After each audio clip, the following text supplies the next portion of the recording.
Hello and welcome to the Beckoning Bookshelf. I'm your host, Jeffrey Ashcraft. There's been some new Lord of the Rings news. Warner Brothers and Peter Jackson have announced a new Lord of the Rings film. And no, I'm not talking about The Hunt for Gollum. That's old news. I'm talking about Lord of the Rings, Shadow of the Past.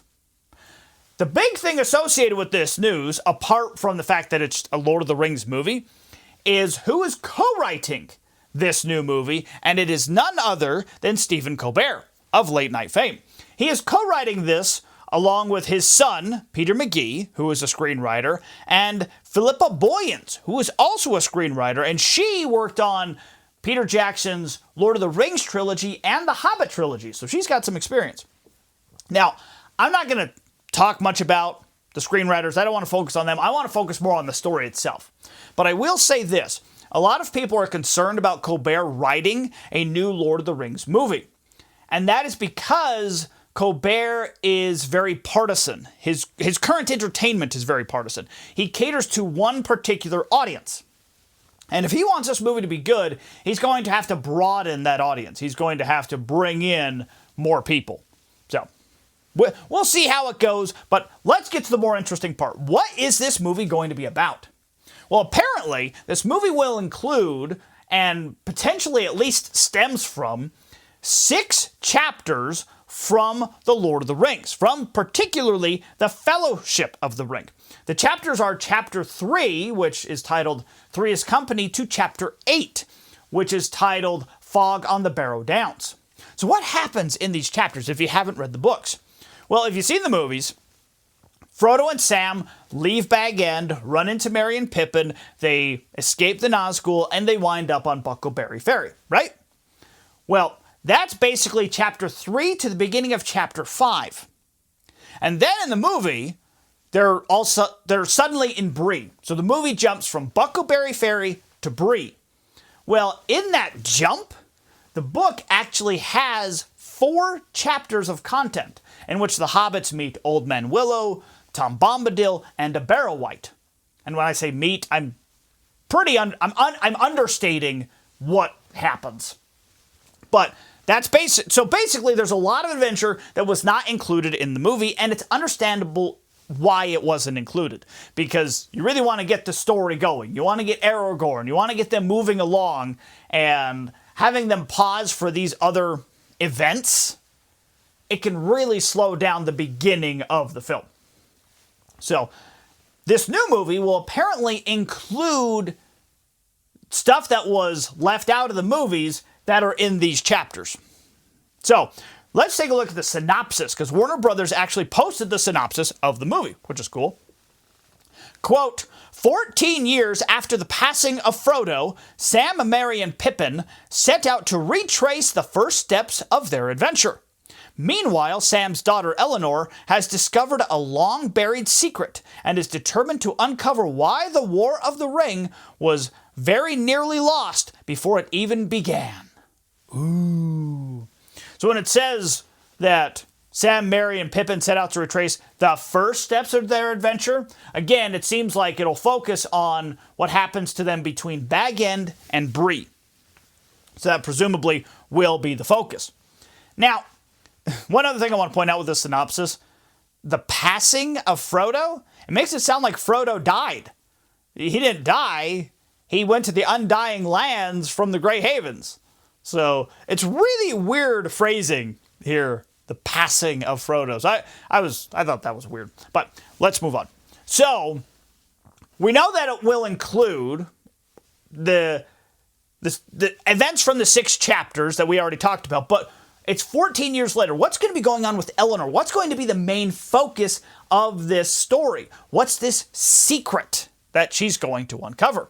Well, I have a theory. So, and we'll see if I'm right. I could be wildly wrong about all of this. And there's 2 things that indicate that this theory is correct. So first, they're retracing their steps from Bag End to Bree. So whatever the secret is, it apparently lies in those events. Okay? And the other thing, the other hint that we have is the fact that the War of the Ring was very nearly lost before it began.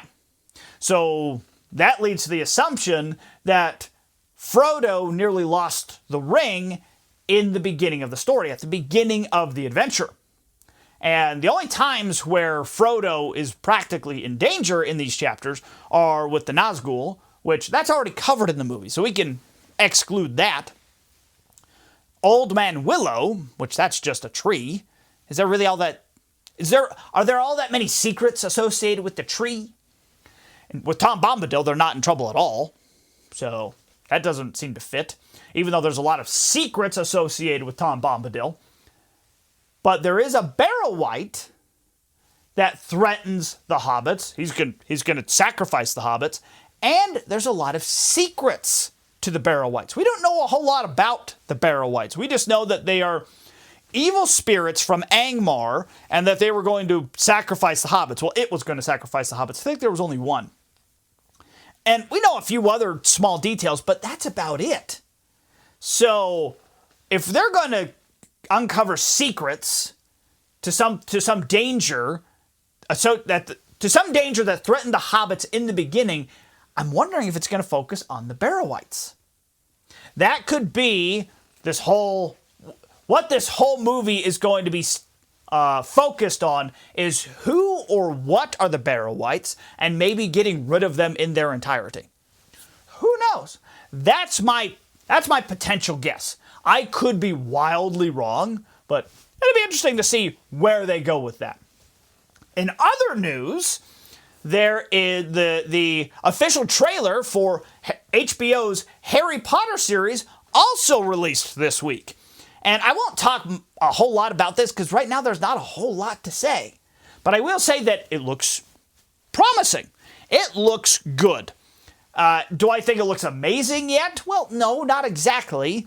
But I'm not sure if that's because, I'm not sure if I have some unconscious bias from the Harry Potter movies. Because the Harry Potter movies, they chose the actors spectacularly. They chose perfect people to play the various Harry Potter characters. And so I see this new Hagrid, this new actor playing Hagrid, and it's not Hagrid. But is that because he's not doing a good job? Or is that because I have an unconscious bias as to, oh, well, this is the original Hagrid, this is the real Hagrid, so I don't know. But I will say it looks promising. And it has a release date of Christmas of this year, 2026, which is a good release time.